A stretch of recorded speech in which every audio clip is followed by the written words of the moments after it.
Yeah, they do this through something called skill link. Now, say I'm Kime. Okay, I'll say he's Kime because I don't want to diss him. Yes! He's Kime. And oh, brutal. I am Jansen. Now you're angry. Right. It's like Machine Head around Lunchbox. Machine Head. Anyway, I am Jansen and he is Kime. What I'm going to set up in the game, and the reason I'm saying it like this and using this kind of visual example is because we don't have gameplay footage. When we do, I'll just show it to you this way. But you go into Lunchbox's menu and you select Skill Link, and then you go to Danster and you select I want to learn Black Magic 1, level 1 Black Magic. Well, once he is played enough battles, you get enough SP, he will learn level 1 Black Magic. Now, there's also items that teach his abilities to you sometimes, as there's a bunch of ways to learn his abilities, but they give you so many options on how to learn abilities, and not all abilities can be skill linked, and not all abilities can be learned. Now, here's the cool thing about this game. Immortals can learn anything from items you equip to them, but humans, mortals, have just a set skill like any RPG. Like, they just learn things by leveling.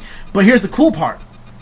The mortals can't learn every ability in the game. What they learn is based on what accessories you give them, what they have. For example, if I want to wear sunglasses, so now I'm immune to blind.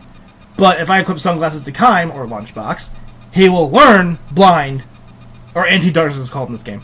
He'll be immune to it if you give it to him in his skill set. Here's where they twist it a little bit. You only can put a certain amount of these skills you teach your immortals on them at one time. And you can increase the amount of skills you can increase them by using skill seeds that you found throughout the game.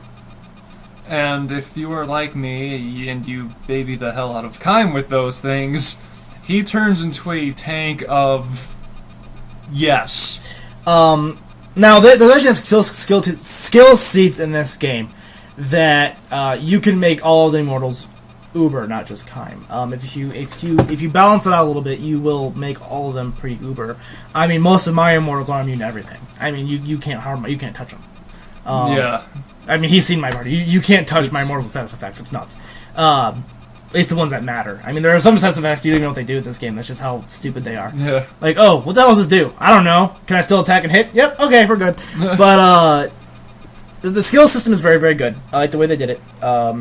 Usually I hate systems like that, but this game it's not so bad. We also both agree that Jansen is one of the greatest aspects of this game. Fantastic. He really is. He's the comic relief of the game, and he is. They really have... as is Mac and Cook. They have really taken this game, they've made it, it's a very well-written story, and they throw in some humor, and it doesn't throw it off track. No. Which is really important. The music in this game is awesome. Fantastic music. And the reason we say this is because it's half orchestrated, half it sounds metal. And I don't know, I have the whole soundtrack on here. I don't know if I should play some of it for you. I might decide to do that before this review's over. I don't know if I should. But it's very, very good music, and and here's the funny thing, is that Nobuo Uematsu is the person who did the music for this game. Not a lot of people realize that, but he did music for this particular game. Yeah. And that's why the music is so good. But usually Nobuo Uematsu is more into like the orchestrated type themes. But in this game, he used a lot of what I call metalized instruments. And it blended with this game perfect. It does. And again, the battle system in this game is great. The one thing that we both kind of really don't like is this game has 4 discs, but they really seem short. Really, really short. Now, I would understand this game had a lot of side quests, which it does, but even if you play all the side quests on each disc, they're still not that long. Why the hell does it take... I think I played through one of the discs in 2 hours. This game could easily be 2 discs. Easily. But yet they made it 4. I don't quite get that. It doesn't really affect the game itself. The game's still awesome, but I don't really understand why they did that. We both give this game 5 out of 5. We Easily. We discussed this already. Easily. Currently, I would say best RPG in the Xbox 360 market. Yeah. Easily best RPG in the 360 market. So, yeah, that's the last of our video game reviews for the day. We hope our last Odyssey one got something out to you there, if you're RPG fans, because we really think you should try this one. Don't rent it, buy it. It's worth it, every penny. It's worth every penny. Or if you have Gameflight, and play it all the way through. Definitely. But this game does have replay value, which is why I say buy it, because there's a new game plus where if you beat the game once, you get to start the game over, and all your Immortals level 50. Nice. And again, since it is an Xbox 360 exclusive, there is downloadable content, I do believe. An extra dungeon, if I'm not mistaken. An extra dungeon that has achievements with it. They attach achievements to this dungeon. Of course. Which is awesome. And now that you mentioned that, I remember there's actually 2 optional bosses I've been beating. There's one in that dungeon, too, that I haven't even... That dungeon's too fucking hard. But, I mean, it's a hard dungeon. I mean, the game itself is pretty mediocre as far as how difficult it is, but they made that dungeon hard. I mean, you have to be at the top of your game in that dungeon. And, I mean, my party's pretty powerful, and I can't touch the first level of that dungeon. So, I mean, it's just, I gotta work on it, but again, I still gotta play the game through all the way. So, but again, 5 out of 5. You should definitely buy this game. It's worth at least 2 playthroughs.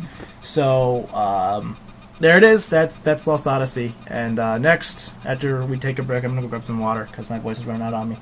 But next, we're gonna do, or he's gonna do a movie review on the game he did a review on earlier, X-Men Origins Wolverine. Now, I'm probably going to be hiding under the table during this review because he's probably going to be screaming at me because I'm the closest person to him, and I may even get some sort of sharp object through my eye. So please don't call the cops on me. It's all fun and games. Next week, it might be just him hosting this show because he'll probably take my laptop with him and start hosting the show himself. No, it's not going to happen. But anyway, I think you'll enjoy his review. I'm sorry, his rants on X-Men Legends or X-Men Origins Wolverine. I wish it was X-Men Legends because then you might be a little happier during this review, but it's not. So, let's just put it this way. I know this is kind of going into the Lost Odyssey review a little bit, but I just want to say this. For the next review, since it's probably going to be a separate video on YouTube entirely, we have a little Word document we have up that has the list of everything we want to get across, with the plots, the gameplay, likes, dislikes, rating, stuff like that. He left the plot, characters, likes, dislikes, and rating blank, and he's just gonna go. And if Lunchbox does that, typically something's gonna get thrown across the room. I'm gonna take my Final Fantasy IV box so that doesn't go flying. And please don't truck my mom's computer. That would not be smart. No, it wouldn't. I mean, it wouldn't matter. She'd blame you for it. Yeah, probably. But and if the laptop goes flying and you see me start running as it's spinning toward my face, that's probably a good time to start dialing 911 and saying that some kid in Northern Illinois just got his ass kicked by a laptop. So, yeah. So, Lunchbox's next review is going to be X-Men Origins Wolverine, and I'll let him start it whenever he's ready. But until then, I'm going to get some water, so peace out.